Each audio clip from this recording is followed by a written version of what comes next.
जगत्रियंता जगतपालक जगदीश अकारण करुणा वरुणालय परात्पर परम ब्रह्म राघव सरकार की कथा सुनने के लिए हम सभी उपस्थित हुए हैं।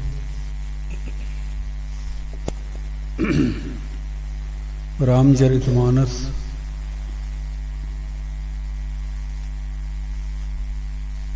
का यह अष्टम सोपान लंका कांड जो प्रभु का श्रीमुख कहा जाता है,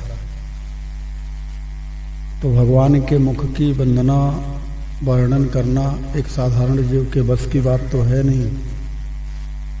फिर भी प्रयास किया जाता है कि प्रभु की कुछ चर्चा हो, जो भी हो जैसा भी हो।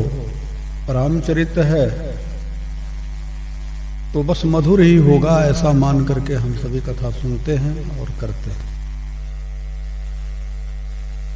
सुनने के लिए भाव चाहिए और कहने के लिए अंदर का भाव चाहिए, लेकिन आज के परिवेश में सब सुनने के लिए न भाव रख पाते हैं, न कहने वाले अंदर का भाव रखते हैं। दोनों स्थितियां विपरीत हैं। अंदर से भाव नहीं उठता। न उठने का कारण है कि जो पहले की कथाएं कही जाती थी उसमें अधिकांशतः चाहे वो शौनकादिक ऋषियों के द्वारा कही गई हो, चाहे याज्ञवल्क भरद्वाज के बीच का संवाद रहा हो, चाहे काकभूषुंडी जी गरुड़ जी के बीच की वार्ता रही हो, चाहे भगवान शिव के द्वारा अगस्त जी के यहाँ जाकर के कथा सुनने की बात रही हो, अथवा माँ पार्वती को सुनाने की बात रही हो, अथवा गोस्वामी तुलसीदास जी का अपने मन को सुनाने के लिए हनुमान जी महाराज बैठ करके वहां सुन रहे थे, हम सबको परोसने की बात रही हो, कभी भी किसी भी तरह के वाद्य यंत्रों का प्रयोग नहीं किया गया। आज के परिवेश में हम वाद्य यंत्रों को लेकर के चलते हैं कथा सुनाने के लिए, तो हमारा ध्यान ज़्यादा से ज़्यादा उन चीज़ों पर रहता है कि हम कैसे कैसे पब्लिक को नचाएं, उसको आकर्षित करें उनको। तो कथा का जो मूल उद्देश्य होता है उससे भटकाव हो जाता है। लेकिन मजबूरी यह है कि अगर वाद्य यंत्र आपके साथ नहीं है तो आपके पास कोई कथा सुनने के लिए आएगा भी नहीं, क्योंकि अगले को कुछ दो चार ठुमका मार करके जब तक नाचने का मौका न मिले तब तक वो कथा नहीं। इसीलिए रामचरितमानस में अंतिम में ये बात कही गई कि यह न कही हठही सठशील ही जे न मन लाई सुनहि हरि लीला। कही ये न क्रोधी है लोभी है कामी ही जे न भजई सचराचर स्वामी। तो ये कथा उन लोगों के लिए है भी नहीं।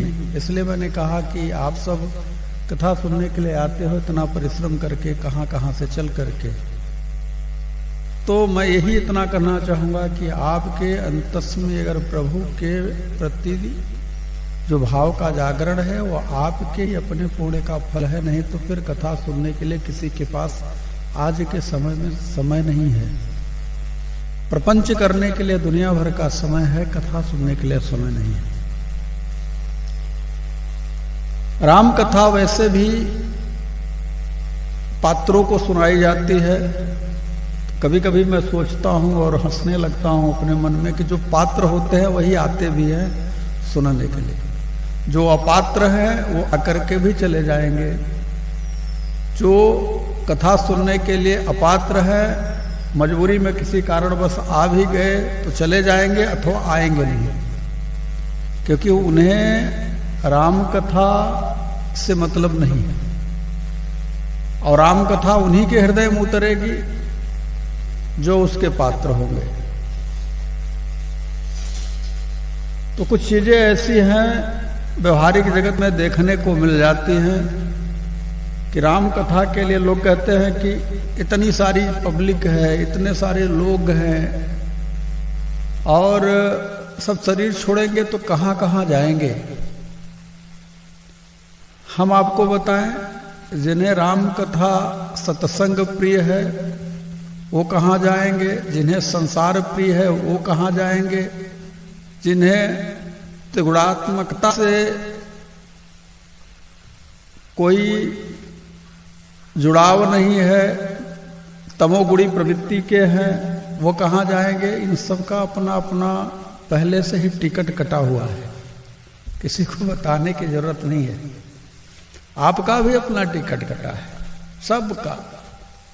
जिसको जो चीज पसंद आए समझ लेना उसका टिकट वहीं के लिए कटा है।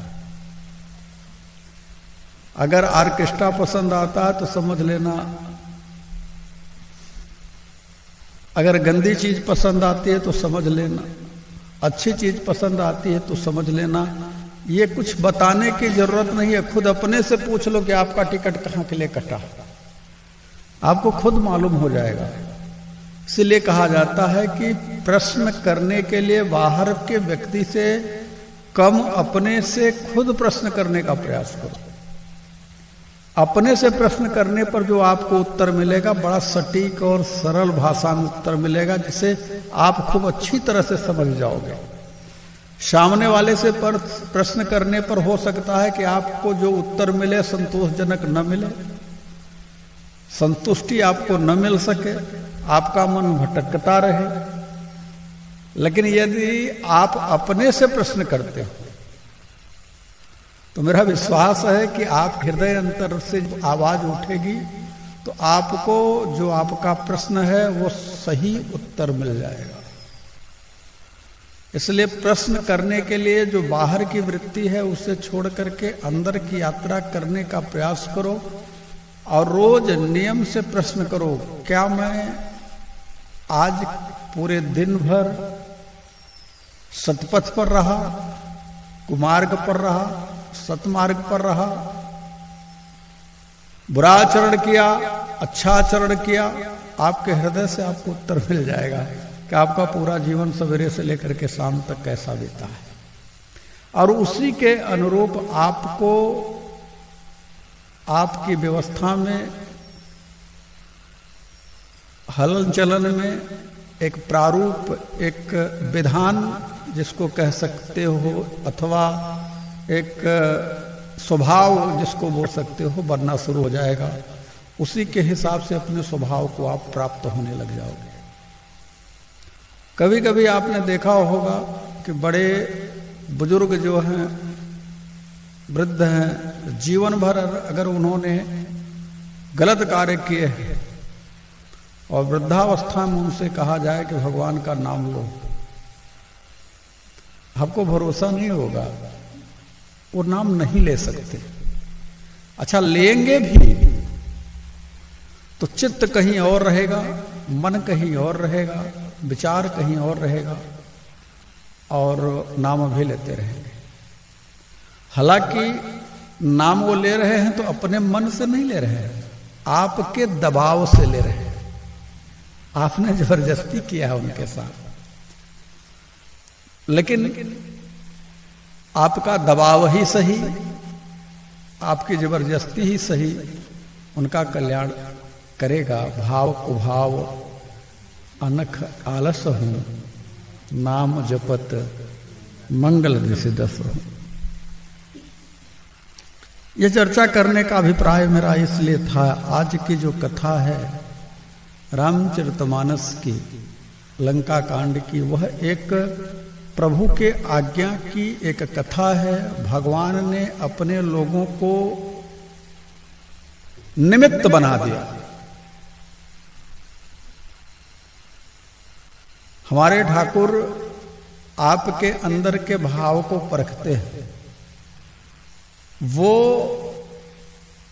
अपने कार्य के लिए आपको निमित्त बनाते हैं और आप निमित्त बन करके यह मानने लग जाएं कि नहीं यह तो कार्य हमने किया,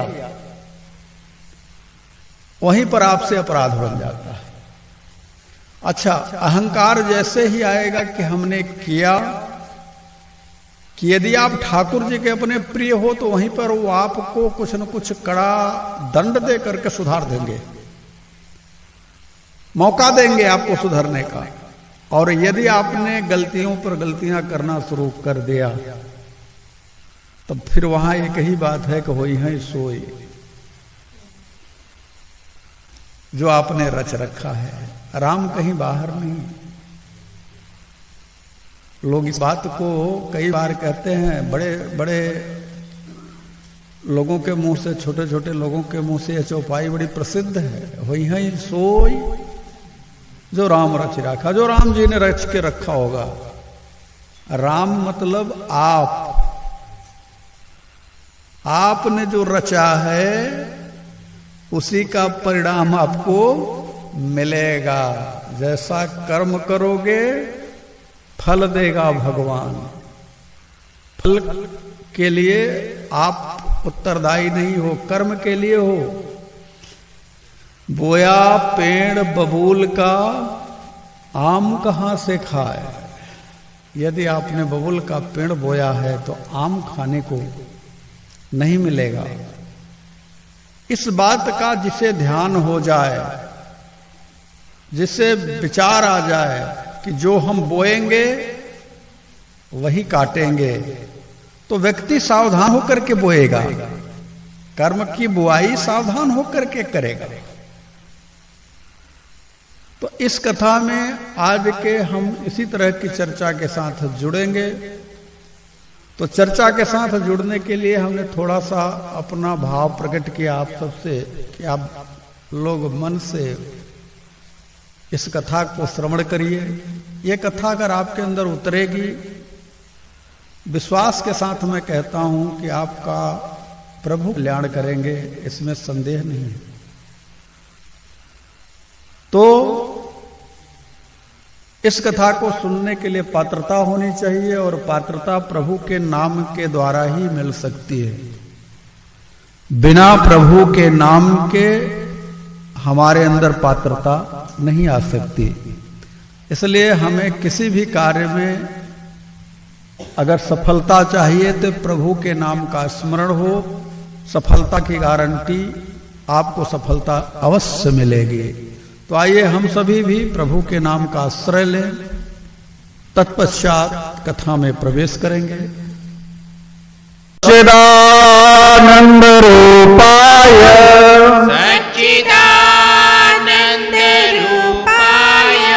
विश्वोत्पत्त्यादि हेतवे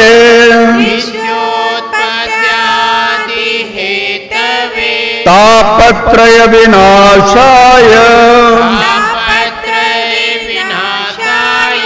श्री कृष्णाय वयं नमः। कृष्णाय वासुदेवाय हरे परमात्मने प्रणतः क्लेशनाशाय गोविंदाय नमो नमः। रामाय रामभद्राय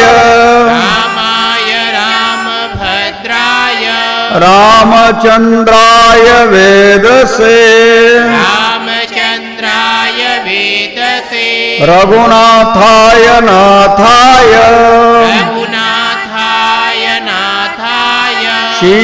सीतायापतये नमः। नीलाम्बुजग श्यामल कोमलांगम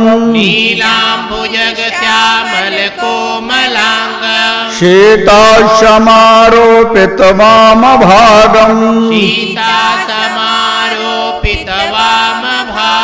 पाणौ महासायक चारु चापम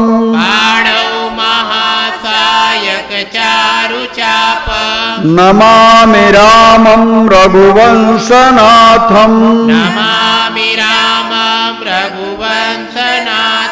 अतुलित बलधामम हेमशैलाभदेहम धनुजवन कृशानम ज्ञानिनानम् अग्रगण्यम सकल गुण निधानम वानराणामधीशम रघुपति प्रिय भक्तम वात जातम नमामि वात जातम नमामि वात जातम नमामि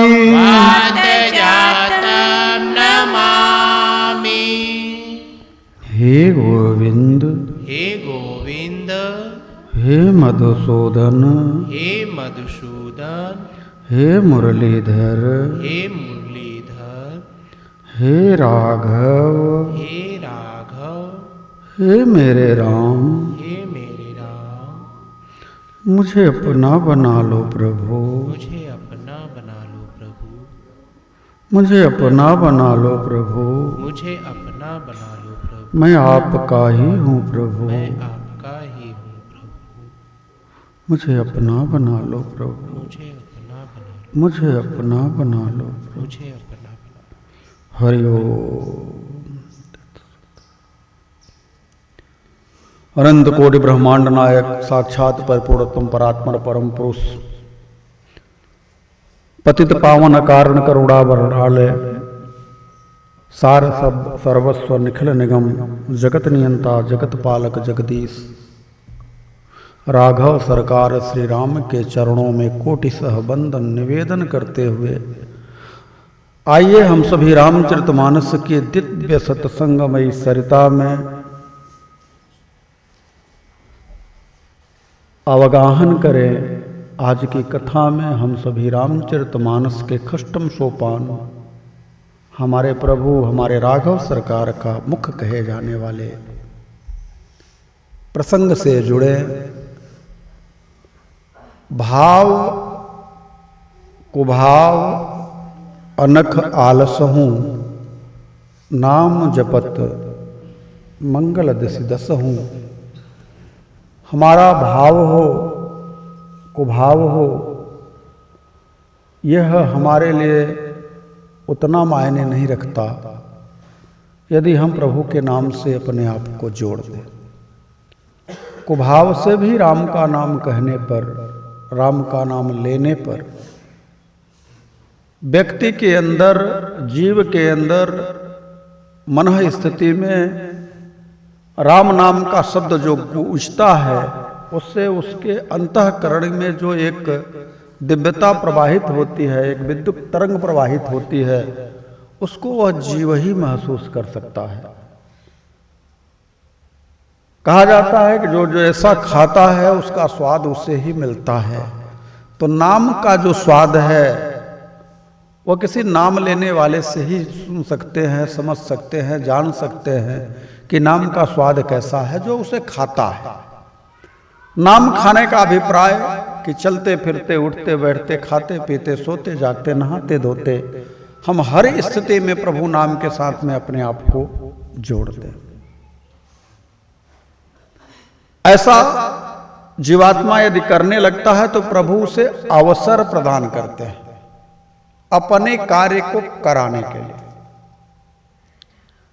प्रभु कहते हैं जब जीवात्मा मेरी ओर आकर्षित होता है मेरी ओर समर्पित होता है मुझे समझने लगता है किसी संत के द्वारा बताए हुए अनजाने में ही मेरे नाम का आश्रय लेकर के मेरे नाम का मेरे रूप का मेरी लीला का ध्यान करने लग जाता है तो उस जीवात्मा का मैं स्वतः ही मार्ग प्रशस्त करने लगता हूं और उसे अच्छे अवसर प्रदान करता हूं।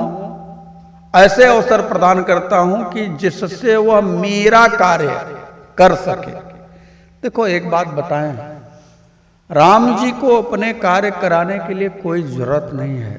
मेरे सरकार हैं परात्पर परम ब्रह्म है भृगुट विलास सृष्टि लय होई।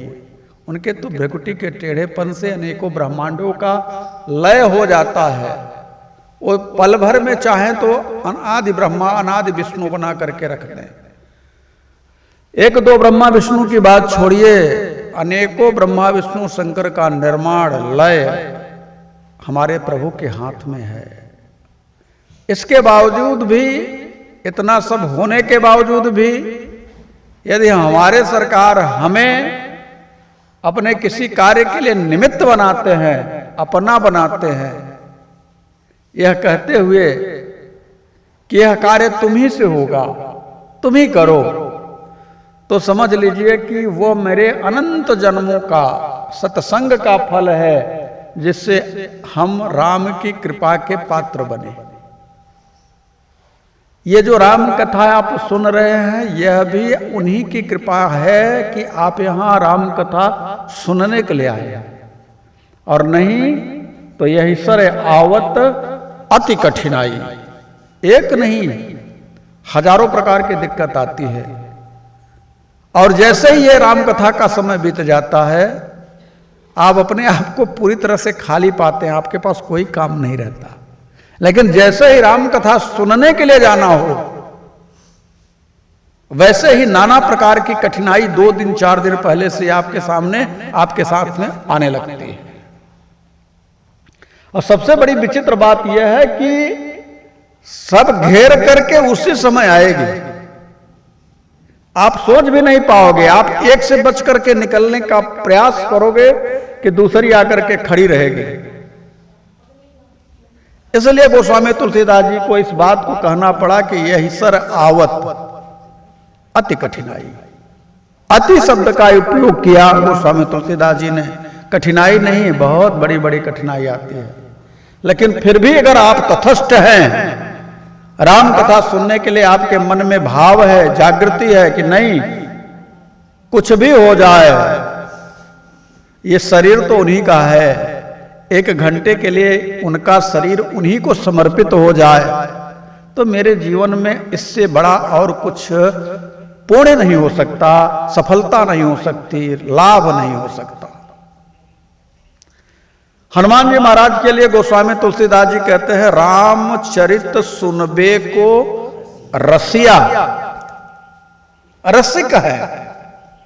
कहीं भी राम का चरित्र सुनने को मिले, कैसे भी मिले, कोई कहे, यह तो बात उसी तरह से होती है कि जैसे किसी का अपना कोई प्रिय हो और उसकी प्रशंसा, वह अपने प्रिय की प्रशंसा सुनना चाहता हो।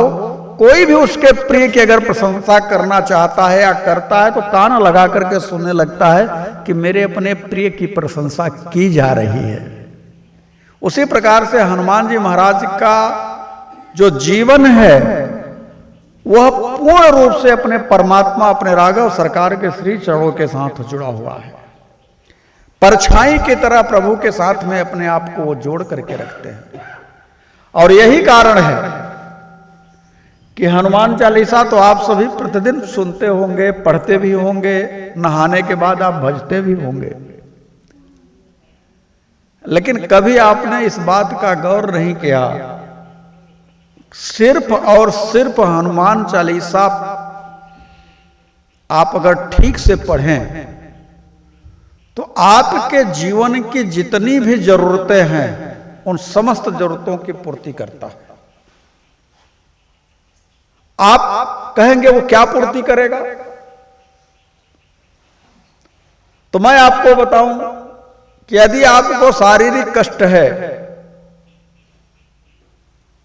अथवा बाह्य या आंतरिक तौर पे किसी भी प्रकार का आपको कष्ट है, संकट है, तो हनुमान चालीसा का आश्रय लीजिए। हनुमान चालीसा में गोस्वामी तुलसीदास जी ने यह बात स्पष्ट रूप से बताई है। हनुमान जी के लिए नहीं है, हनुमान जी का जो परमात्मा के प्रति भाव है, उस भाव को प्रदर्शित करता हुआ हनुमान चालीसा है। हनुमान चालीसा कोई साधारण हनुमान चालीसा नहीं है, यह एक प्रकार का हमारे हनुमान जी महाराज का प्रभु के साथ में किस प्रकार से लगाव है, अपनापन है, वह दिखाता है। हनुमान चालीसा को आप पढ़ते हैं तो आपका हनुमान जी से लगाव होगा ही होगा, लेकिन राम जी से लगाव पक्का होगा, इसकी गारंटी है। और परिणाम क्या होता है? कहा संकट कटे मिटे सब पीड़ा। एक पीड़ा की बात नहीं कहा, मानसिक पीड़ा हो, शारीरिक पीड़ा हो, भौतिक जगत की पीड़ा हो, किसी भी प्रकार की पीड़ा हो, यदि आप हनुमान जी के साथ में अपने आप को जोड़े न जोड़े, हनुमान चालीसा के साथ जोड़ लेते हैं तो निश्चित तौर से उस पीड़ा का शमन हो जाता है। यह हनुमान चालीसा की बड़ाई मैं नहीं कर रहा, ये प्रभु का हनुमान जी का दोनों की जो केमिस्ट्री है उसकी मैं चर्चा कर रहा हूं कि भगवान अपने भक्त को किस किस स्तर से कितना बड़ा प्रभावी बना करके जगत के कल्याण के लिए उपस्थित करते हैं। और वो जगत का कल्याण हनुमान जी के द्वारा किस माध्यम से हो रहा है? कोई डर के मारे उनको याद करता है, कोई भय के मारे याद करता है, कोई किसी रूप में याद करता है।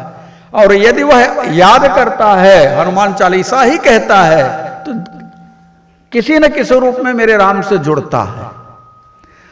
इसी बात को मैं आप सबसे कहना चाहता हूं कि राम से जुड़ना है तो राम से जुड़ने के लिए राम जी स्वयं अगले को पात्र बनाते हैं। रामचरितमानस का जो यह प्रसंग है, इसमें हमारे सरकार ने सीधे सीधे अपने लोगों से कहा कि भैया यदि समुद्र ने कह दिया कि सेतु बनाना है, पुल बनाना है, तो अब विलंब किस बात का है, हम लोग पुल का निर्माण करें। अब वहां पर दो रसिक हैं जिसकी चर्चा हमने आप लोगों से करी भी। रसिक कौन कौन है? हनुमान जी महाराज हैं और जामवन जी महाराज हैं। तो हनुमान जी महाराज तो थोड़ा संकोच करते हैं प्रभु के समक्ष प्रभु की विशेषता बतियाने में, प्रभु की विशेषता प्रभु के समक्ष नहीं कहते। लेकिन जामवंत जी से रहा नहीं गया, तो जामवंत जी ने जरूर कह दिया कि सुनहु भानुकुल केतु जामवंत कर जोरि कह नाथ नाम तव सेतु नर चढ़ी भव सागर तरही।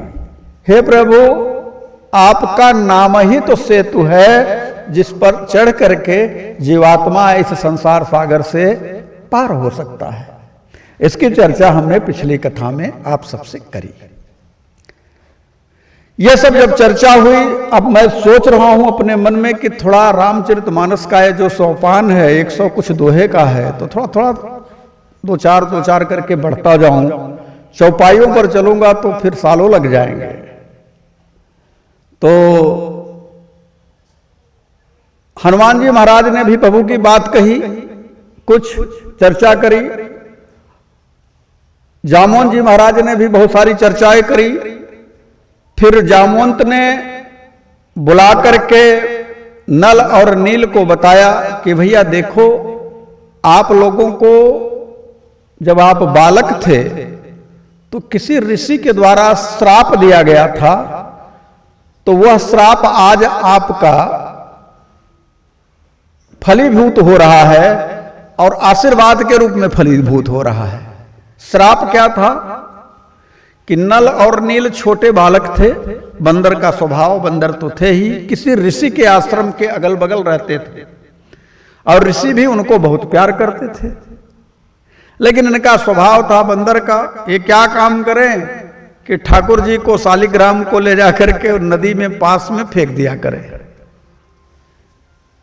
अब ऋषि जब भी इधर उधर जाएं तो ये ले जाकर के फेंक दें, और ऋषि बेचारे डुबकी मार करके देखें कि कहाँ गए ठाकुर जी।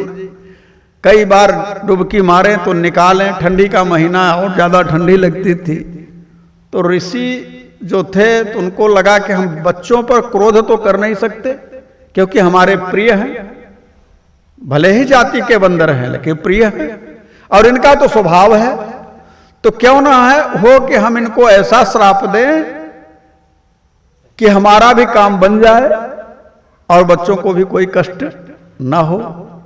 तो उन्होंने वहां श्राप दिया कि तुम्हारे द्वारा फेंका गया पत्थर नदी में जल में नहीं डूबेगा। अब जो पत्थर वो फेंकते तो शालिग्राम उतराते हुए मिलते, तो जाकर के अपना रिसीवर ले लेते और लेकर के तब कार्य अपना भगवत का पूजन करते। यह जीवन चलने लगा। लेकिन यह देखिए, एक बात आप सभी समझ लीजिए कि जो संत श्राप दें तो उसके पीछे भगवान की कृपा होती है। आज के संतों की बात नहीं कर रहा हूं। आज लोग भले कोई संत अपने आप को कहें, चाहे आंतरिक मांत्रिक तांत्रिक जो भी हो, वो कहते हैं कि हम आपको श्राप देते हैं, तो उनका श्राप फलीभूत नहीं होता। एक सज्जन ने हमसे प्रश्न किया था इसी बात को लेकर के कि आजकल श्राप फलीभूत क्यों नहीं होता। देखिए, श्राप फलीभूत इसलिए नहीं होता कि आप भच्छा भच्छ खा रहे हो, मुंह में गुटखा दबा करके आप श्राप दोगे तो श्राप लगेगा, सवाल नहीं पैदा होता। वह आचरण हो, प्रभु के प्रति वह भक्ति हो, प्रभु के प्रति आपका समर्पण हो। श्राप और आशीर्वाद दोनों आपके तप के प्रभाव से लगते हैं, इस बात को समझ लो। श्राप आशीर्वाद दोनों आपके तप के प्रभाव से लगते हैं। उदाहरण से समझिए, आपके पास पैसा हो, उस पैसे से आप चाहें तो कोई मिष्ठान खरीद सकते हैं, आप चाहें तो जहर खरीद सकते हैं, लेकिन दोनों को खरीदने में उपयोग किस चीज का है? पैसे का। उसी प्रकार से श्राप देने में और आशीर्वाद देने में उपयोग किस चीज का है? उस तप का। यदि तप है, उसी तप का उपयोग करके ऋषि लोग करते थे। मूल में उस तप के द्वारा दिया गया चाहे श्राप हो अथवा आशीर्वाद हो, दोनों कल्याणकारी होता है। यह भी बड़ी विडंबना है। श्राप अथवा आशीर्वाद।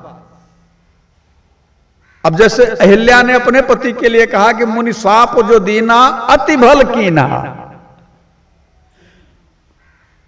साप दिया था तो उस समय तो कष्ट में थी, लेकिन जब ठाकुर जी के चरण पड़े तब उन्हें याद आया कि जो श्राप दिया था उन्होंने तो अत्यंत अच्छा किया था, अति भल कीना।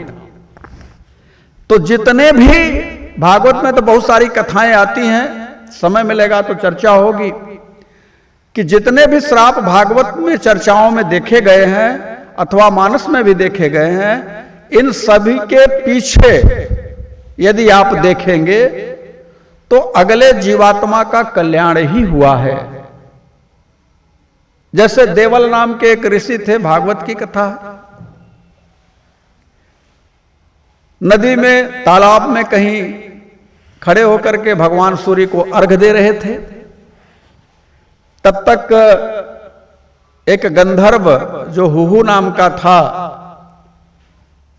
वह नदी में धीरे से छलांग लगाया और संत के चरण को पकड़ लिया। अब तो संत बेचारे डर गए, विक्षेपित हो गए, भगवान सूर्य को जल दे रहे थे। जब डर गए, बचाओ बचाओ करने लगे, तो निकला पानी में से और कहा, महाराज जी डर गए। हंसने लगा। उसका नाम ही हाहा हू, उनका कार्य ही है हंसाने का। तो संत ने गुस्से में कहा कि तूने मगर की तरह मेरे चरण को पकड़े हैं, इसलिए जा तू मगर। अब वो हाथ जोड़ करके रोने लगा। कहा, प्रभु एक बात बताइए, हमने तो आपके चरण ही पकड़े हैं, कुछ तो और किया नहीं, आपने इतना बड़ा श्राप दे दिया, मैं मगर हो जाऊं। इस श्राप से मेरा उद्धार कैसे होगा? ऋषि ने कहा, बच्चा ऐसे ही तू चरण पकड़ता रहेगा तो एक दिन तेरा उद्धार हो जाएगा। वही मगर जो जल में जाकर के गज का पैर पकड़ा ग्राह बन करके, और ठाकुर जी आए और उसका उद्धार किया। और जो गज था वो भी एक इंद्रजीव नाम का राजा था। नारद जी जा रहे थे, उनको देखा, प्रणाम नहीं किया, मुंह दूसरी तरफ घुमा लिया। उन्होंने कहा, अच्छा बच्चा, श्राप देता हूं कि गज की तरह बैठा है, तू गज ही हो जा। पैर पकड़ करके रोने लगा। नारद जी ने कहा, चल तेरे अंदर राम की भक्ति बनी रहेगी, तेरा कल्याण हो जाएगा, उद्धार हो जाएगा। वही गज जब अंतिम समय आया, मुक्ति का समय आया, तो ग्राह के द्वारा पकड़ लिया गया उसका पैर, और प्रभु ने आकर के गज और ग्राह दोनों का उद्धार किया। तो इस भाव को देखिए, इस परिप्रेक्ष्य में देखा जाए तो जो श्राप दिया गया था उन दोनों के कल्याण का साधन बना। एक और कथा आती है महाराजा नृग की। वो बहुत सारी गैयों का दान किया करते थे। दान इतना किया कि भगवान से स्वयं बोले, गिरगिट हो गए एक बार श्राप के कारण, और गिरगिट होने के कारण किसी कुएं में पड़े रहे। भगवान ने कहा कि कौन हो भैया, तो उन्होंने अपना परिचय दिया कि आप हमें नहीं जानते। आकाश में जितने तारे हों शायद कोई गिन ले, लेकिन हमने इतने गऊओं का दान किया है कि गिना नहीं जा सकता। भगवान ने पूछ दिया तो फिर गिरगिट कैसे बन के पड़े हो? तो अपनी पूरी कथा बताई कि एक समय मैंने एक ही गाय को दान किया। एक विप्र लेकर के जा रहा था, उसके उन गऊओं में से वह गाय निकल करके फिर से मेरे पास आ गई। फिर मैंने उसे दूसरे विप्र को दान कर दिया, और उसके द्वारा मैं शापित हुआ, जो गिरगिट बन करके यहां हूं। तो संत के द्वारा शाप मिला तो भगवान मिल करके उसका उद्धार किए। कहने का अभिप्राय यह है कि जब श्राप हमारे जीवन में आता है किसी बड़े संत के द्वारा, तो वह भी हमारे कल्याण का हेतु ही बन करके आता है। इसलिए इस जमाने में न किसी को आशीर्वाद फलीभूत होता है और ना ही श्राप फलीभूत होता है, क्योंकि दोनों को देने वाले के अंदर वो सामर्थ्य नहीं है। इस कारण से न श्राप फलीभूत होता है और ना ही आशीर्वाद फलीभूत होता है। इस बात को समझने का प्रयास करिएगा। नल और नील को बुला करके जामवंत जी ने कहा, भैया एक बात बताऊं, ये मत सोच लेना कि तुम्हारे अंदर ये कला है कि पत्थर नहीं डूबेगा। ऐसा सोच करके यदि तुम पत्थर से पुल बनाओगे, सेतु बनाओगे, तो तुम्हारा कल्याण होगा नहीं। राम जी की कृपा से, और राम जी की कृपा के पहले उस संत की कृपा हुई है तुम्हारे ऊपर, जिसके कारण तुम्हारे अंदर यह गुण आया है। तो संत के प्रतिपालक हैं भगवान। विप्रधेनु सुर संत हित लिन्न मनुज अवतार। संत के मुख से निकला हुआ शब्द भगवान के मुख से निकला हुआ माना जाता है। संत के मुख से निकली हुई वाणी भगवान के मुख से निकली हुई वाणी मानी जाती है। इसलिए संतों के बारे में कहा जाता है गुरु भगवान। गुरु अकेले नहीं कहा जाता, उन्हें कहा जाता है हमारे गुरु भगवान। तो यदि हम बोलते हैं कि हमारे गुरु भगवान, तो इसका मतलब है कि गुरु यानी संत और भगवान मतलब भगवंत। यानी संत का जो मुख है और जो भगवान का मुख है, दोनों बराबर है, एक है। इसलिए कभी भी संत के द्वारा निकली हुई वाणी का तिरस्कार नहीं करना चाहिए, अवहेलना नहीं करनी चाहिए, अनादर नहीं करना चाहिए। वृथा न होई देव ऋषि वाणी। संत की देवताओं के मुख से निकली हुई वाणी कभी व्यर्थ नहीं जाती। इसलिए गुरु भगवान के द्वारा निकले हुए शब्द यदि आपके लिए कुछ हैं और आप सचमुच में शिष्य हैं, तो उन शब्दों पर गौर करिए 10 बार और उसे अक्षरशः पालन करने का प्रयास करिए। यदि आप शिष्यता को वास्तव में ग्रहण किए हैं तो, और ऐसे ही नामधारी शिष्य हैं तो कोई बात नहीं, तब आप जैसे हैं वैसे ठीक हैं। अब क्या कहा जाए। तो इस समय संत की वाणी का परिणाम क्या हुआ कि संत की वाणी ने भगवान के कार्य में 2 जीवात्मा नल और नील को लगा दिया। यानी संत का आशीर्वाद समझे अथवा संत का श्राप समझे, दोनों रूप में भगवान के कार्य में आज नल और नील तैयार हो गए। नल और नील तैयार तो हुए आदेश पाकर के जामवंत जी का, लेकिन वहां पर हनुमान जी के द्वारा कही हुई एक बात और जामवंत जी के द्वारा भी कही हुई एक बात नल नील ने खूब अच्छी तरह से अपने हृदय में हृदयंगम कर लिया। जामवंत जी ने कहा नल नील से कि देखना, यह अपना प्रताप नहीं मानना, यह मत सोचना कि तुम पुल बनाओगे, तुम सेतु बनाओगे और तुम्हारे बल से बन जाएगा। अगर ऐसा समझोगे तो कभी होने जाने वाला नहीं है। प्रभु ने तुम्हें निमित्त बनाया है, निमित्त मात्रम भव सव्यसाची। भगवान ने तुम्हें निमित्त बनाया है और निमित्तता का परिणाम यह है, तुम निमित्त बने हो। इसलिए कह रहा हूं कि प्रभु की कृपा को अपने अंतस में अनुभव करो और ऐसा महसूस करो कि प्रभु ने आपके ऊपर विशेष कृपा करी है। वहां पर गोस्वामी तुलसीदास जी ने जामोन जी के माध्यम से एक बहुत बढ़िया सा चौपाई दिया है, इसलिए बहुत सारी चौपाइयों को छोड़ते हुए हम आगे बढ़ रहे हैं। वहां पर जामोन जी महाराज कहते हैं नल और नील को बुला करके कि राम प्रताप सुमेरे मान माही, राम प्रताप सुमेरे मन माही, करहु से तू प्रयास कछु नहीं, करहु तू प्रयास कछु नाही। राम के प्रताप को मन में सुमिरो, स्मरण करो। यह रामाज्ञा हुई है कि तुम सेतु का निर्माण करो। देखिए एक बात समझ लीजिए, यदि भगवंत और संत का आदेश हो जाए, चाहे संत का भगवंत का आदेश हो जाए, तो उसे करने में अपनापन रख करके ना करो कि मैं करने जा रहा हूं। आप सिर्फ और सिर्फ निमित्त बन जाओ। जिन्होंने आदेश दिया है करेंगे तो वही वो करेंगे।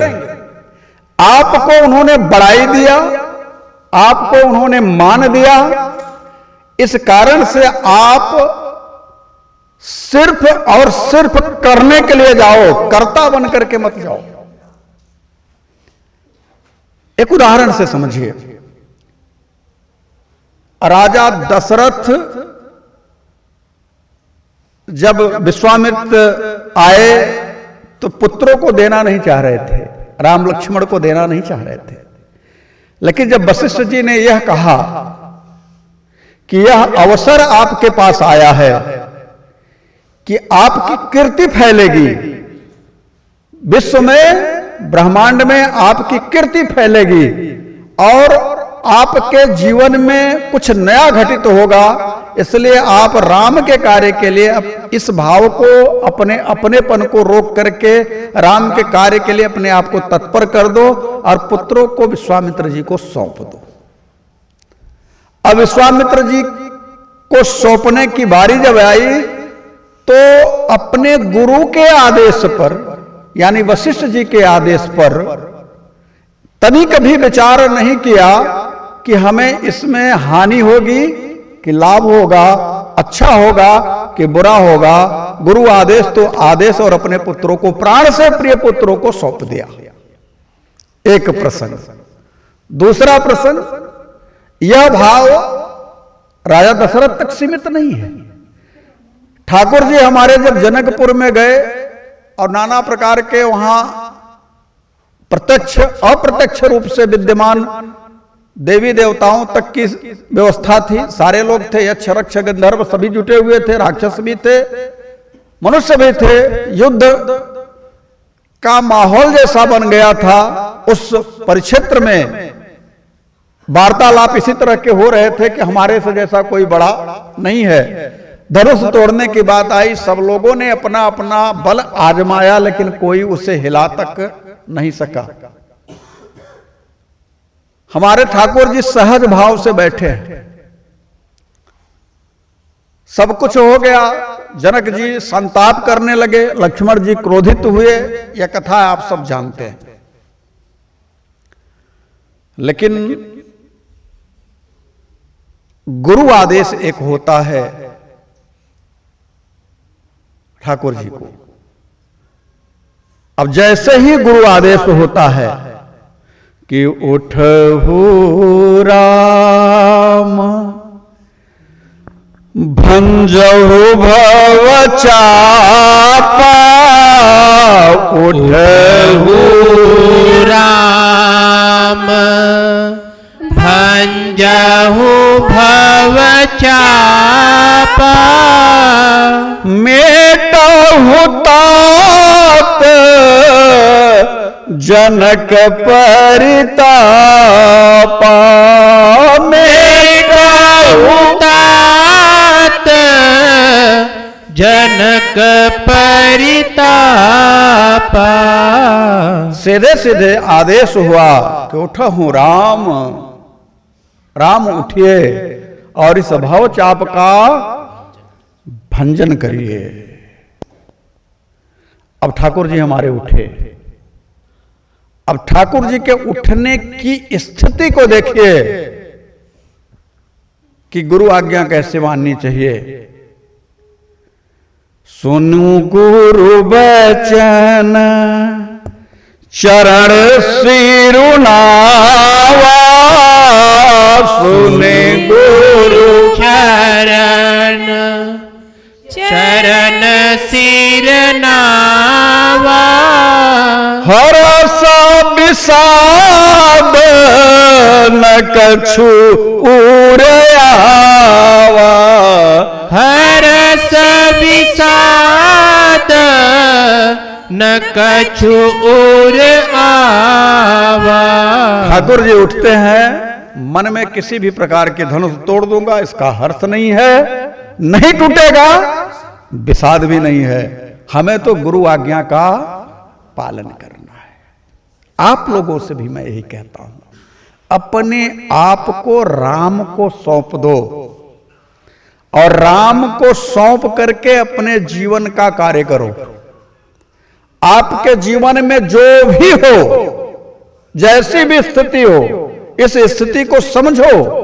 अगर आप अपने आप को राम को सौंप करके अपने जीवन के कार्य को करना शुरू करोगे तो आप निमित्त माने जाओगे। कार्य राम का है। आपको ना हृदय में ग्लानि होगी कार्य नहीं होने की, अथवा कार्य हो जाने की खुशी नहीं होगी। तो दोनों स्थितियों में आप निष्प्रिय रहोगे, आप निष्काम रहोगे। और भगवान स्वयं गीता में भी कहते हैं कि अर्जुन, जो जीवात्मा निष्काम होकर के कर्म करता है, यानी किसी भी कामना से रहित होकर के कर्म करता है, वह मेरा ही कर्म करता है, यानी वो मेरे को ही प्राप्त होता है। तो कर्म कैसा? निष्काम भाव से। न हर्ष हो कार्य करने का कि मैंने किया, और न विषाद हो कि हमसे बिगड़ गया। बिगड़ गया कार्य ठाकुर जी जाने, हो गया कार्य ठाकुर जी जाने। हम तो उनके अपने हैं। हम तो इतना जानते हैं कि हम राम जी के, राम जी हमारे। इतना अगर समझ में आ जाए तो मन में एक भाव अपने आप उठ जाता है कि तुम ही हो माता पिता, तुम ही हो बंधु सखा, तुम ही हो माता पिता, तुम ही हो बंधु सखा, तुम ही हो साथी, तुम ही सहारे, कोई न अपना सिवा तुम्हारे। तुम ही हो साथी, तुम ही सहारे, कोई न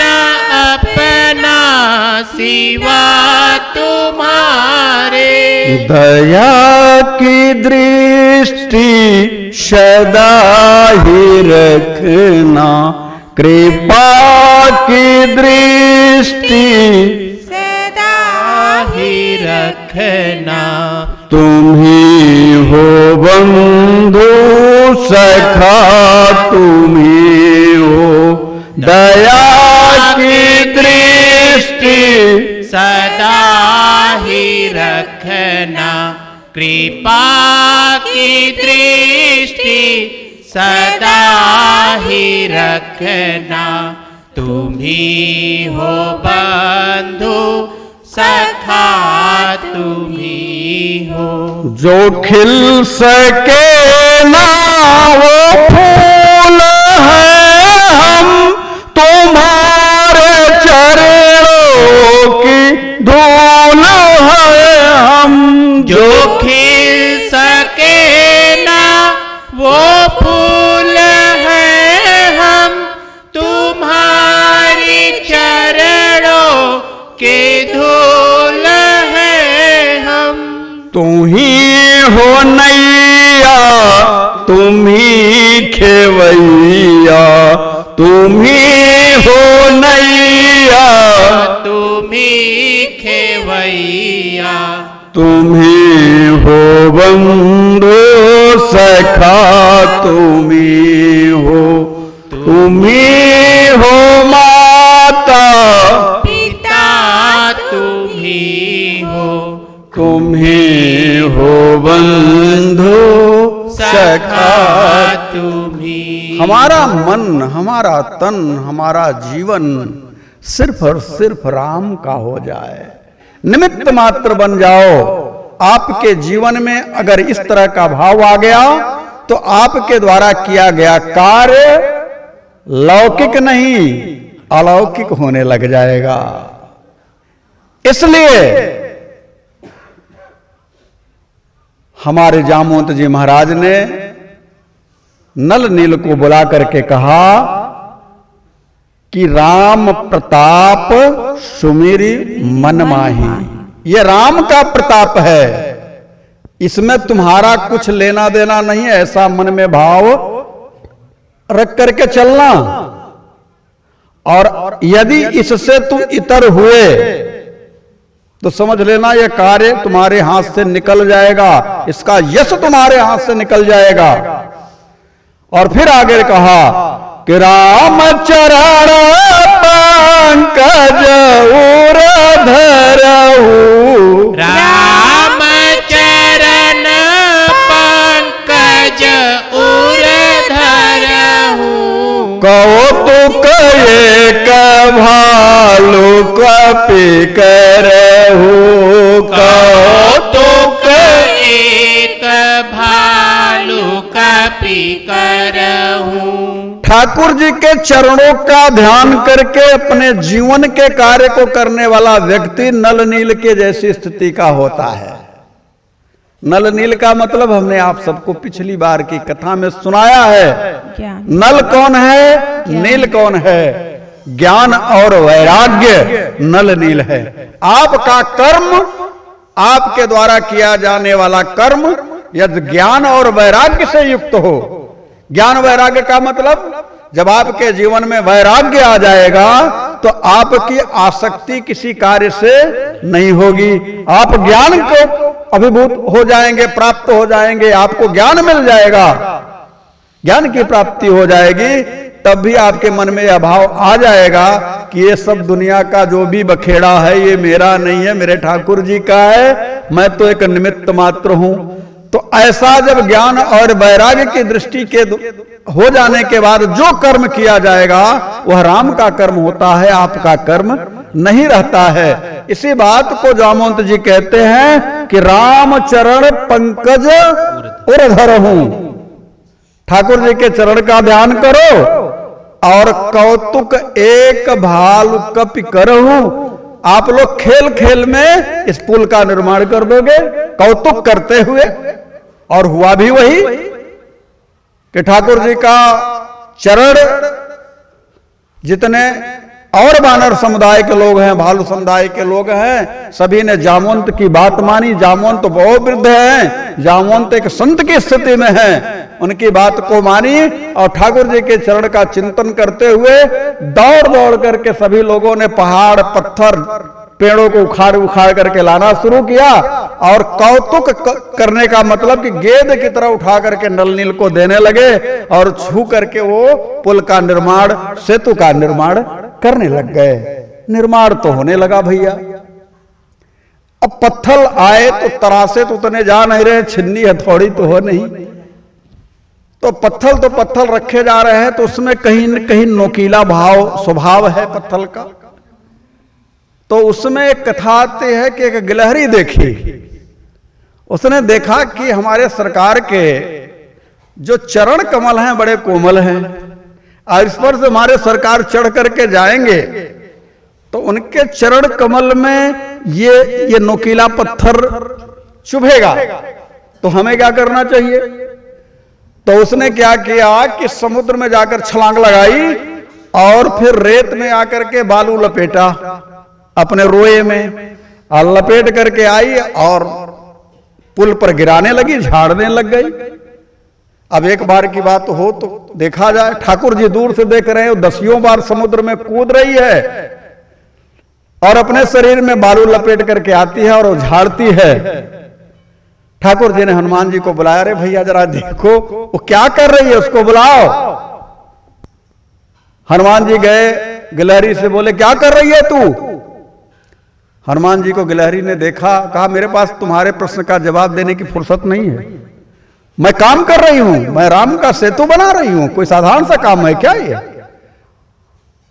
हनुमान जी ने कहा अरे देवी ये बताओ तुम्हारे ये 10 ग्राम बालू लादने से ये पुल का निर्माण हो जाएगा।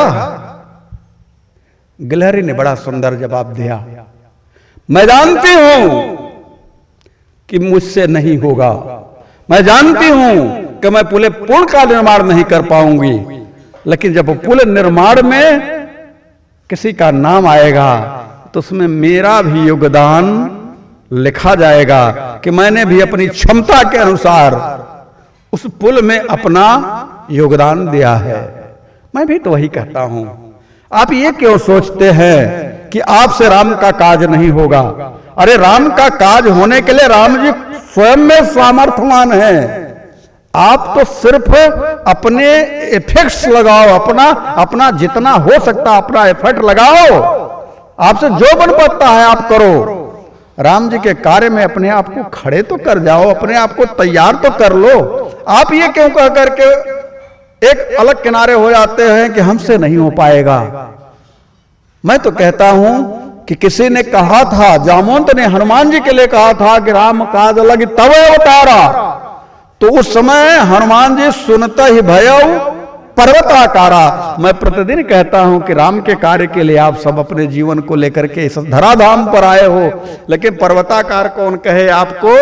आपके अंदर तो वो सामर्थ्य ही नहीं जागृत हो रही है कि चलते फिरते उठते बैठते खाते पीते सोते जागते तनिक मेरे राम के नाम का आश्रय ले सको। धन्य है आप सभी कि बार बार कहने के बावजूद भी आपके मुख से क्रिया में राम नाम नहीं उतर पा रहा है। गिलहरी ने कहा हमारे पास फुर्सत नहीं है। अरे हनुमान जी ने कहा प्रभु ने बुलाया है तुझे।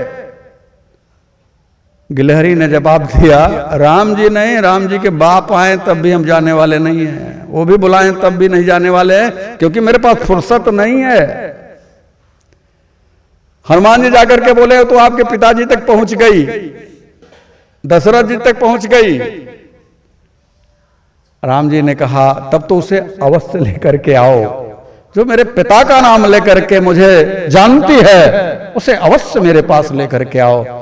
राम जी के आदेश पर हनुमान जी ने उसे लेकर के ठाकुर जी के पास जब लेकर के गए हैं, ठाकुर जी ने कहा तू बता कि तेरे इतने से बालू रखने से क्या इस पुल का निर्माण हो जाएगा, इस सेतु का निर्माण हो जाएगा। उसने एक सुंदर सा जवाब दिया, ठाकुर जी यदि जीव यह सोचने लग जाए कि मेरे इतने से भगवान का क्या कार्य हो जाएगा, तो जीव निष्कर्म हो जाएगा, कर्तव्य विमूढ़ हो जाएगा। उसकी जितनी सामर्थ्य है वो अपने सामर्थ्य के अनुसार अपना कार्य करे। राम जी का कार्य तो राम जी स्वयं करने में सक्षम है, मुझे पता है कि आप स्वयं सक्षम है करने के लिए। नल नील की जरूरत क्या है? आपकी एक कृपा दृष्टि से पुल का निर्माण हो सकता है सरकार, और आप ही की कृपा दृष्टि से मैं सैकड़ों बार इस समुद्र में जाकर के कूद कूद करके फिर से अपने शरीर में बालू लपेट करके आ रहा हूं, मैं बीमार नहीं हुई। यह भी आपकी कृपा दृष्टि है। परमात्मा ने उसे गोदी में उठा लिया, और आपको पता है कि ठाकुर जी ने जब उसे गोदी में उठाया और उसके ऊपर इसे उंगली फेरी तो 3 अंगुली का निशान आज भी गिलहरी के ऊपर विद्यमान है। आप कभी किसी गिलहरी को देखेंगे तो 3 रेखा उसके पीठ पर दिखाई देती है। यह राम कृपा की पात्र है, कोई साधारण सी बात नहीं है। अब क्या था, जब पुल का निर्माण होने लगा, आधा पुल जब बन गया तो नल और नील यानी ज्ञान और वैराग्य के मन में भी, देखिए वहां संत हैं, जामवंत हनुमान जैसे संत वहां विराजमान हैं, फिर भी ज्ञान और वैराग्य के मन में भी अहंकार आ सकता है। ज्ञानी भी अहंकारी हो जाता है, ध्यान रखना, और वैराग्यवान जो वैरागी है वो भी अहंकार में हो जाता है कभी न कभी, कि मेरे जैसा कोई वैराग्यवान नहीं है। नल और नील के मन में इस तरह का भाव उठा। और एक बात कहूं, सबके उर अंतर्वसत जानत भाव को भाव। हमारे ठाकुर जी तो तुरंत जान लेते हैं कि अंदर चल क्या रहा है। नल नील के अंदर जैसे ही यह भाव उठा कि अगर हम नहीं होते तो ये सेतु का निर्माण नहीं होता, राम जी पार नहीं हो सकते थे। इतना सोचना ही था कि प्रभु ने समुद्र के अंदर एक तरंग पैदा कर दी, और तरंग इतनी जबरदस्त आई कि जितना पुल बना था सब के सब पत्थर बिखर गए, इधर उधर छिटक गए। अब क्या करें? नल नील सोच करके हैरान है कि आधा पुल हमने तैयार कर दिया और सब टूट करके बिखर गया, अब क्या करें? लेकिन हनुमान जी वहां पे मौजूद थे, विद्यमान थे। हनुमान जी ने नल और नील से कहा, ये बताओ, तुम लोगों ने इस पुल का निर्माण तो करना शुरू कर दिया, लेकिन इसमें कोई मसाला लगाया क्या? तो उन्होंने कहा, मसाला तो नहीं लगाया। तो बोले, बिना मसाले के पुल बनेगा कैसे? तो मसाला लगाओ। तो बोले, क्या मसाला लगाऊं? बोले, जितने पत्थर हैं उसमें राम नाम का मसाला लगाओ। अब उन पत्थरों पर जब पकड़ करके राम नाम लिखा गया तो पत्थर जो बहुत दूर चले गए थे, अपने आप सब आकर के एक से जुड़ गए, एक दूसरे से जुड़ने लग गए। और उसी समय नल और नील के अंदर का जो अहंकार है कि हमने बनाया है, वह समाप्त हो गया। पता चल गया कि राम की कृपा से कुछ छूटा नहीं है, अछूता नहीं है, बिना राम की कृपा के हो नहीं सकता।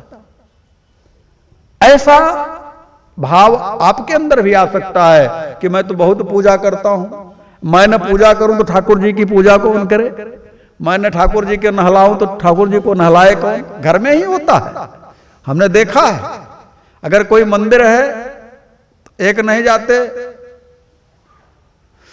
तो दूसरे कहते हैं अगर हम न जाएं तो मंदिर में भगवान को जल भी न चढ़े। मतलब क्या कहना चाहते हो आप? ठाकुर जी आपको निमित्त बना रहे हैं, उन्हें तुम्हारे जल की जरूरत नहीं है, उनके लिए तुम्हारे भाव की जरूरत है। वो तो कहते हैं पत्रम पुष्पम फलम तोयम यो में भक्त्या प्रयच्छति। सोच लो, जो भी तुम्हें मिले। कभी भी भगवान ने ये नहीं कहा कि मुझे 1.25 कुंटल लड्डुए चढ़ाओ तभी हम खाएंगे, अदरवाइज नहीं रहेंगे। ये बात इसलिए मैं कह रहा हूं कि भगवान आपके प्रेम के भूखे हैं, आपके भाव के भूखे हैं। इसलिए जब पुल बनने लगा और राम जी ने देखा कि ये तो इस पर राम राम लिखा जा रहा है, और राम राम लिखे जाने से जितने पत्थर हैं दूर भी वो भी आकर के सट जा रहे हैं। और समाचार दूर तक फैल गया कि राम के प्रताप से पुल का निर्माण हो रहा है, सेतु का निर्माण हो रहा है। राम नाम जिस पत्थर पर लिख जाता है वो पत्थर आकर के अपने आप सट जाता है। और ये बात तो वहीं की मत देखो, यहां भी देख लो, ये राम नाम के ही मसाले का प्रभाव है कि कोई कहां से आया है, कोई कहां से आया है, कोई कहां से आया है, एक दूसरे के पास सट करके बैठे हो। ये किसका प्रभाव है? राम नाम का ही प्रभाव है कि एक दूसरे के पास सट करके बैठे हो। और नहीं, यदि राम नाम का प्रभाव नहीं रहता, राम नाम का मसाला नहीं रहता, तो किसी से किसी की भेंट नहीं होती। अगर साथ में सट करके बैठे हो, इसका मतलब है कि राम नाम के मसाले के द्वारा आप जोड़े गए हो, इसलिए यहां करके बैठे हो, सट करके बैठे हो। कोई बनारस से है तो कोई जौनपुर से है तो कोई कहां से है तो कोई कहां से है, सट करके बैठे हो। यह क्या प्रभाव है? राम नाम का। तो राम नाम के प्रभाव से सारे के सारे पत्थर मिलकर के एक होने लग गए, पुल का निर्माण होने लगा। सब जगह बात फैल गई कि राम नाम के प्रभाव से पत्थर पानी में तैरते ही नहीं है, अपने आप जुड़ जा रहे हैं और एक बड़े पुल का निर्माण हो रहा है। ठाकुर जी को लगा करे मेरे नाम में इतना दम है, मेरे नाम के प्रभाव से सेतु का निर्माण हो रहा है, पत्थर भी नहीं डूब रहे हैं, तो जरा मैं भी परीक्षण करूं कि देखे मेरे में कितना दम है। तो ठाकुर जी ने एक पत्थर उठाया तो सोचे कि हम भी पानी में डाल करके देखें। तो विचार किया यहां तो बहुत लोग हैं, मान लीजिए गलती से डूब गया तो बड़ी बेइज्जती हो जाएगी, तो चलो थोड़ा दूर चल करके देखा जाए। तो ठाकुर जी वहां से बहुत दूर निकल गए पत्थर लेकर के और समुद्र के पास गए और दूर जाकर के अगल बगल देखा कि कोई दिखाई नहीं दे रहा है, तो धीरे से पत्थर को छोड़ दिया और जैसे ही पत्थर को छोड़ा डूब गया। बड़े शर्मिंदा हुए, कोई देखा तो नहीं, अच्छा चलो कोई बात नहीं। पीछे से हनुमान जी खड़े थे, बोले ठाकुर जी हमने तो देख लिया। सरकार ने कहा अच्छा देख तो लिए भैया, लेकिन किसी से बताना मत, नहीं बड़ी बेइज्जती होगी। बोले सरकार मैं बताऊंगा, दुनिया से बताऊंगा, सबसे बताऊंगा कि राम जी ने पत्थर छोड़ा और डूब गया। बोले इसमें तुम्हारे आराध्य की बेइज्जती नहीं है? कहे नहीं प्रभु मेरे आराध्य की बेइज्जती नहीं है, सच तो यह है कि जिसे मेरा राम छोड़ देता है वो डूब ही जाता है, वो उबरता नहीं है। मेरे राम के द्वारा छोड़े जाने के बाद दुर्गति निश्चित है। इसलिए मैं आपसे कहता हूं कि अपने राम के साथ जुड़े रहो, ऐसा मौका न आए कि राम आपको छोड़ दें। तो यह कथा रामचरितमानस की तो नहीं है, लेकिन संतों के द्वारा कही गई है कि पुल बनाते समय कई घटनाएं घटी। एक घटना की और याद दिला दूं आप सबको। पुल का निर्माण हो रहा था, बंदर लोग बहुत सारे पत्थर ले लेकर के आ रहे थे, कुछ थक भी जा रहे थे। तो हनुमान जी ने सोचा ऐसे काम तो चलेगा नहीं, छोटे मोटे इधर पहाड़ है, थोड़ा बड़ा पहाड़ लेकर के आऊं। और मन के वेग से हनुमान जी उड़ चले। उड़े कहां? हिमालय पर्वत पर गए और हिमालय पर्वत पर जाकर के वहां उन्होंने एक पत्थर को उखाड़ा और यह कह करके उखाड़ा, एक पर्वत को उखाड़ा, यह कह करके उखाड़ा कि चलो तुम्हें राम जी से मिलवाऊंगा। और उस पर्वत का नाम गोवर्धन पर्वत है। अब तो हनुमान जी लेकर के उड़े। हिमालय से जब लंका जाने लगे तो रास्ते में मथुरा वृंदावन जैसे ही पहुंचे उतने में पुल का निर्माण हो चुका था। लोगों के द्वारा सूचना मिली कि पुल का तो निर्माण हो गया, सेतु का निर्माण हो गया। अब पहाड़ लेकर के आप प्रभु कहां जा रहे हैं? मथुरा वृंदावन में उतरे हनुमान जी और उसी जगह पे पहाड़ को गोवर्धन को रख दिया। गोवर्धन ने कहा आपने तो मेरे साथ बड़ा अन्याय किया, आपने तो अन्याय किया है, ये क्या? आप तो कह रहे थे मुझे कि चलो आपको राम से मिलवाता हूं, आपका जीवन धन्य हो जाएगा, और आप मुझे ले आकर के बीच रास्ते में उतार दिए। ये संत का तो भाव नहीं हो सकता। आप संत हैं, संत का तो एक ही कार्य है कि राम से मिलाना।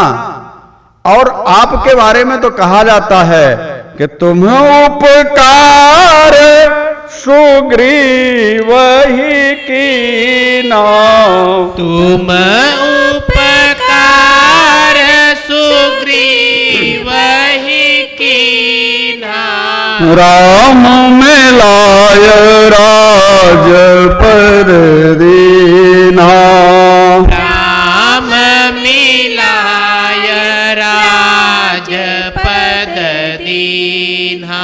तो आपके नाम के आगे मिलाना लिखा हुआ है। हनुमान जी महाराज, आप बिछड़ने के लिए तो आज आप हमको राम से बिछड़ा रहे हैं, मिला नहीं रहे।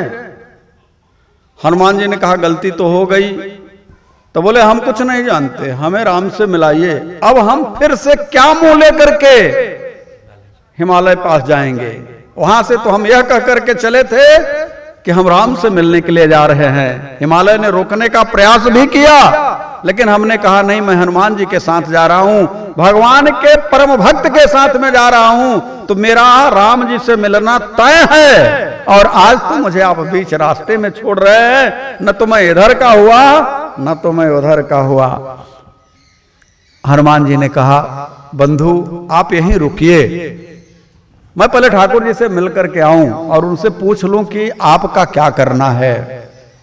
हनुमान जी गए ठाकुर जी के पास और प्रणाम करके कहा सरकार, हम तो गोवर्धन को ही लेकर के आ रहे थे कि पता चला कि पुल का सेतु का निर्माण हो चुका है, तो उनको तो मैंने मथुरा वृंदावन में छोड़ दिया। बताइए उनके लिए क्या आदेश है? वो आपका दर्शन करना चाहते हैं, आपसे मिलना चाहते हैं। ठाकुर जी ने कहा उनसे कह दो कि प्रतीक्षा करें। तो इस सेतु के निर्माण में बड़ी बड़ी कहानियां हैं। कहानियां तो इतनी बड़ी बड़ी हैं कि अगर चर्चा की जाए तो बहुत समय लग जाएगा, लेकिन इसी में एक कहानी और आप सबको बता करके, चूंकि बात आई है तो थोड़ा सा उसे भी बताना जरूरी है। किसी ने पूछ दिया था कि प्रभु ने जब नाक कान काट करके सूर्पनखा का छोड़ दिया था तो क्या कर रही थी? जब रावण मारा गया तो उसका क्या हुआ? यह प्रश्न है कि जब रावण का वध हुआ, सारे राक्षस जाति का अलग अलग, तो सूर्पनखा का क्या हुआ? तो मैं आप सबको बताऊं कि सूर्पनखा रावण के मारे जाने के बाद पुष्कर गई, और पुष्कर जाकर के उसने 10,000 साल तक घोर तपस्या की ब्रह्मा जी का। और ब्रह्मा जी जब आए तो उन्होंने पूछा कि बताओ देवी तुम्हें क्या चाहिए, तुम क्यों तपस्या इतनी की हो, मैं तुम्हारे ऊपर प्रसन्न हूं, मांगो क्या चाहिए तुम्हें। तो उसने कहा मुझे कुछ नहीं चाहिए, मैं राम से प्रेम करती हूं, मेरा स्वभाव चाहे जो भी रहा हो, लेकिन मैंने उनको एक बार अपनी दृष्टि से देखा है।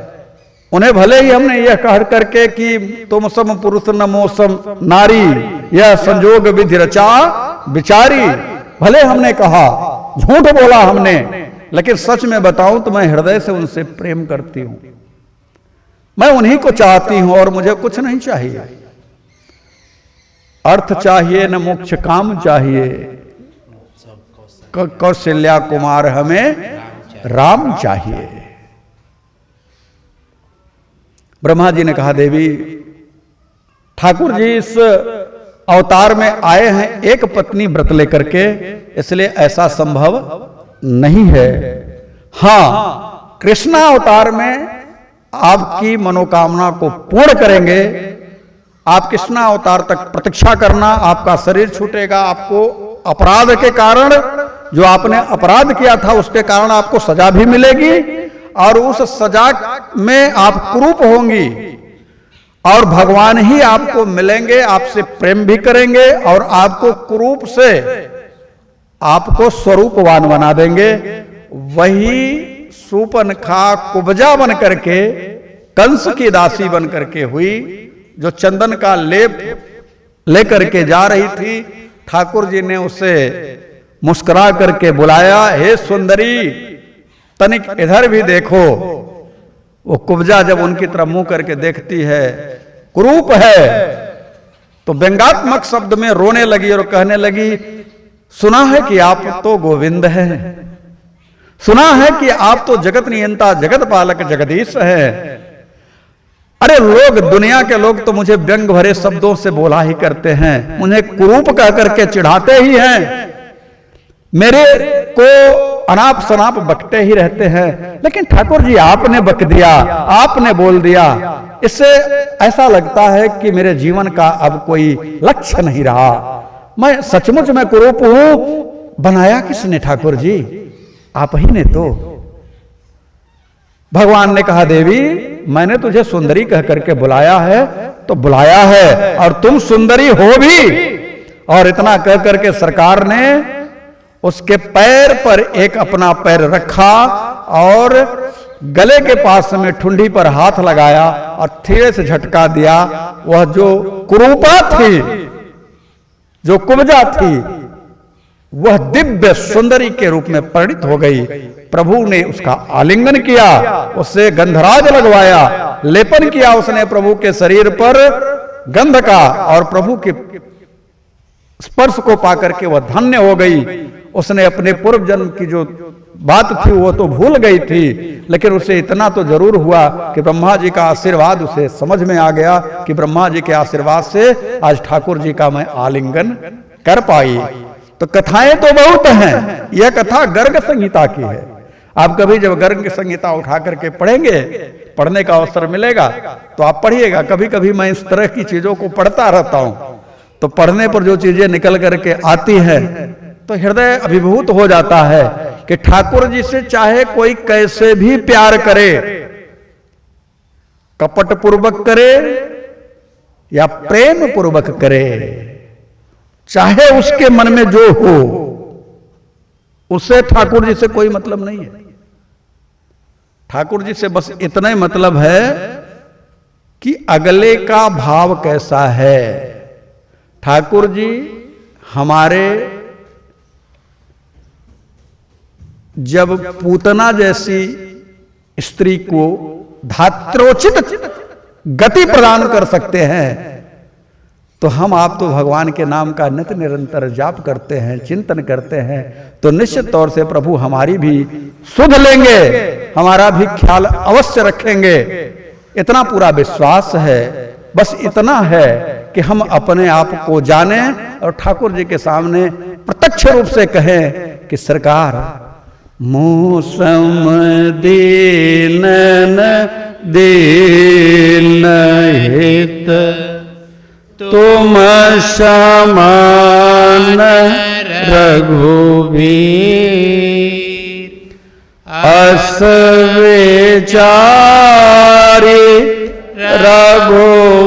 रघुवंश मणि हरहु विषम भवभीर हरहु विषम भवभीर कौमिह नारी पियारी जिमि लोभिः प्रिय जिमेदार ते मेरा गुनाह निरंतर प्रिय लागहु मोहिरा प्रिय लागहु मोहिरा अर्थ न धर्म न काम रुचि गति न चाहो निर्वाण जन्म रते राम पद यह वरदान नया यह वरदान श्रवण सुजस सुनियाय प्रभु वंजन भवभीर त्राये त्राये आरति हरण शरण सुखद रघुबीर शरण सुखद रघुबीर। भगवत धर्मानुरागियों, आज की राम कथा में हम सभी ने एक संत के वचनों को अपने अंतस में धारण किया। पूरी कथा का सारांश सिर्फ इतना है कि यदि आप निष्काम होकर के भगवत पथ के पथिक बन करके कर्म करते हैं, किसी भी कामना से रहित होकर के कर्म करते हैं, तो आप ठाकुर जी का कर्म करते हैं, ठाकुर जी का कार्य करते हैं। और कामना से युक्त होकर के कार्य करते हैं तो अपना कार्य करते हैं, और अपना कार्य करेंगे तो उसके भोक्ता सुख दुख के आप स्वयं होंगे, और ठाकुर जी का कार्य करेंगे तो उसके भोक्ता आप सुख दुख के नहीं रहेंगे, आप निमित्त बन जाएंगे। तो जीवन का मूल उद्देश्य होना चाहिए कि हम जो भी करें इस संसार में रह करके प्रभु ने जीवन दिया है, तो जो भी हम करें वो सब सरकार को सौंप करके करें। मेरा मुझ में कुछ नहीं, जो कुछ है सो तेरा, और फिर तेरा तुझको अर्पण क्या लागे मेरा। ऐसा भाव रख करके यदि हम भगवत चिंतन करते हैं, भगवत कार्य करते हैं, संसार का कोई भी कार्य करते हैं, तो उसके दुख और सुख के कर्ता हम नहीं हैं। हमारा जीवन प्रभु के चरणों के साथ जुड़ जाएगा।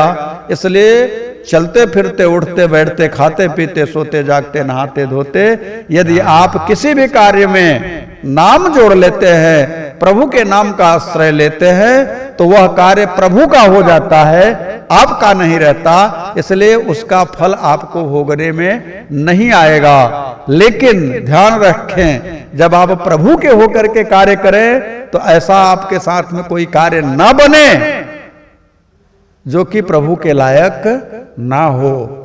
कार्य को समझ करके करें कि मैं जो भी हूं राम जी का हूं, और राम जी हमारे हैं। हमें जीवन में जो भी कुछ करना है राम आज्ञा से करना है, और राम कहीं बाहर से आज्ञा नहीं देते, हमारे अंदर से ही आज्ञा देते हैं। हमें गुरु भगवान के रूप में, माता पिता के रूप में, श्रेष्ठ जन के रूप में, अथवा हमारे अंतर हृदय में आकर के बैठ करके हमें आज्ञा प्रदान करते हैं, और उसी तरह से हमें अपने जीवन का कार्य करना चाहिए। इस कथा का जो सारांश था मूलतः यही था, और इस कथा का जो पुण्य फल है, इस सत्संग का आज का जो पुण्य फल है, ठाकुर जी से मैं प्रार्थना करता हूं कि वह आप सबको प्रदान करें, आप सबका मंगल हो, आप सबका कल्याण हो, आपके जीवन में खुशियां आए, प्रभु का प्रेम परस्पर आपके हृदय में अवतरित होता रहे। यही आज के कथा में हम आपको प्रभु से प्रार्थना करके आशीर्वाद के रूप में देना चाहते हैं। आज के लिए बस इतना ही। बोलिए राघवेंद्र सरकार की जय। हरि ओम।